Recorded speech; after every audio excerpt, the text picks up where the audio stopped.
पश्चिम बंगाल एक ऐसा यूनिक राज्य है जहां की पॉलिटिकल हिस्ट्री एक हैरान करने वाली पैटर्न को दिखाती है। यहां पर कोई पार्टी सत्ता से बाहर हो जाए तो उसकी वापसी बहुत मुश्किल हो जाती है, फिर वह कांग्रेस हो या लेफ्ट हो। बंगाल की जो हिस्ट्री है वो बार बार इसी ट्रेंड को दिखाती है। 2026 के इलेक्शन के बाद ममता बनर्जी की टीएमसी यानी कि तृणमूल कांग्रेस के लिए भी यह बात कही जा रही है। इस इलेक्शन में बीजेपी ने 207 सीट जीती, जबकि टीएमसी जो है 80 सीटों पर सिमट गई है।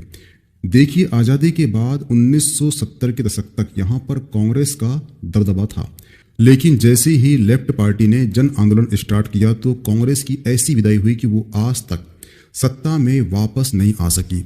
सीट के लिहाज से भी यह हाशिए में चली गई है। इसके बाद 1977 से लेकर 2011 तक करीब 34 साल तक लेफ्ट का राज रहा, जो दुनिया की सबसे लंबी डेमोक्रेटिक इलेक्टेड कम्युनिस्ट गवर्नमेंट मानी जाती है।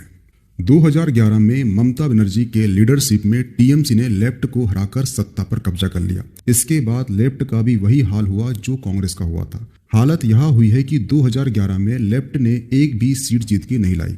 ऐसे में अगर बंगाल की पॉलिटिकल हिस्ट्री यही पैटर्न को फॉलो करती है तो आगे चलकर टीएमसी का भी हाल यही हो सकता है।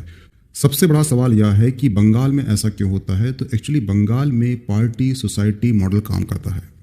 बंगाल में सत्ता केवल असेंबली तक सीमित नहीं होती, जबकि यह पंचायत से लेकर local club, school, committee, jobs और गांव के नेटवर्क तक ये फैली होती है। यहाँ पर अपोजिशन में रहने का सीधा मतलब है फिजिकली और इकोनॉमिकली खतरे मोड़ लेना। इसलिए जैसे ही पावर चेंज होती है, लोकल वर्कर्स सर्वाई के लिए तुरंत मीनिंग पार्टी पर शिफ्ट कर जाते हैं।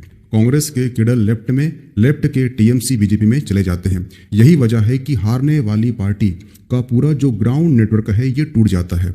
कमबैक की पॉसिबिलिटी बहुत कम हो जाती है। सवाल यह है कि क्या बंगाल फिर से अपना इतिहास दोहराने वाला है।